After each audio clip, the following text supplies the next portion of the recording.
VittoriaVita couples come to Ukraine from different countries. Some of them spend 2 to 3 hours on the plane, some 8 to 10. When the time comes to return home, but this time with a baby, many of them get scared. How do you take care of a baby during the flight? Let's take a look at this situation. I have some good and bad news. I'll start with the good one. Usually flying with babies under 6 months is easier than with children from 1 to 3 years old. It is likely that the child will sleep during the whole flight. The bad news is that there are situations when children cannot be transported. We are talking about the first 2 weeks of life and times when the baby is sick. Even a slight SARS after the flight can lead to otitis media. Now, let's move to the flight rules, mentioning the documents, preparation for flight, and behavior in an airplane. The first thing is documents. To take the child out of the country, parents must prepare a package of documents. The list of these may vary by country, but usually a birth certificate, passport, and visa are needed. The second thing is preparation.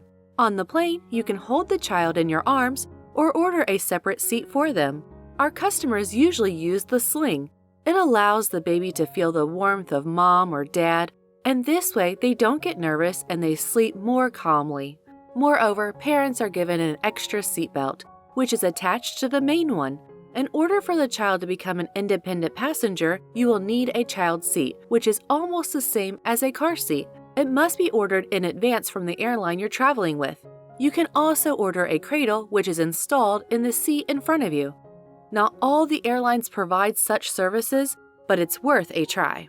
Just call your airline support team and they will tell you everything. Before the flight, prepare a baby bag with essentials.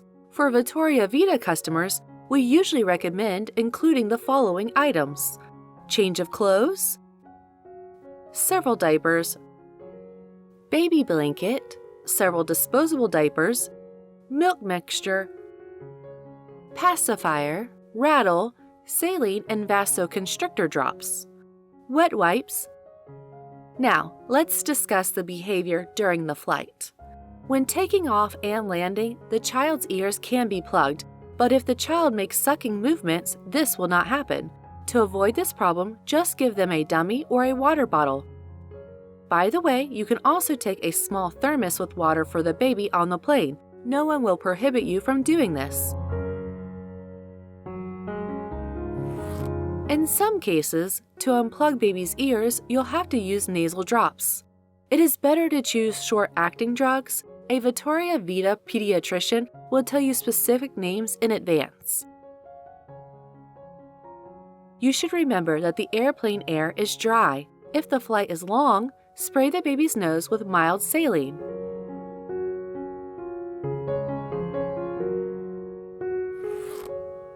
A separate topic is diapers. Of course, you don't need to take a whole pack. On average, the diaper has to be changed every 3 hours. Let's say the flight lasts 4 hours. You will also spend about 2 hours at the airport before departure and approximately another hour at the airport upon arrival, which results in a total of 7 hours.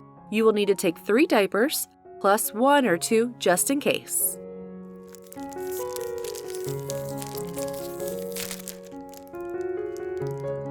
You can change diapers in the restroom. Some of them have changing tables. It is better to change diapers together with your partner. One of you will cover the table with a diaper, keep a makeup bag and dirty linen, and the other one will dress the baby. But the restrooms of an airplane tend to have limited space to fit all of you, so be prepared to change your child's clothes right on your seats. You can hide behind a diaper not to disturb any of the passengers. During the flight, you can enclose child's seat from the passenger compartment with a handkerchief or a scarf so the baby will not be disturbed by flashes of light. To calm the baby, use a quiet rattle.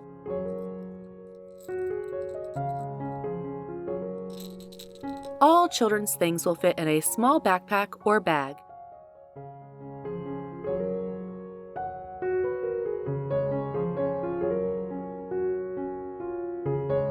It will be quite light and even have a little space left. But in general, an ideal flight is when a child falls asleep at the beginning of the journey and wakes up after landing. It will be good if you can adjust the flight to the sleep time of the baby. In the last hours before your departure, let the child get tired, play, and talk with them, but you must be prepared for the fact that during the flight the baby will scream and cry. Don't worry, pull yourself together, and apologize to the neighbors. Perhaps they also have children and they will understand you. The main thing is that you should try not to be nervous, because your mood is directly transmitted to your child. I hope these tips will help you with the preparation for your flight. And remember, the difficulties that arose during the flight cannot be compared with the joy that you will feel when returning home with a new member of your family. Good luck!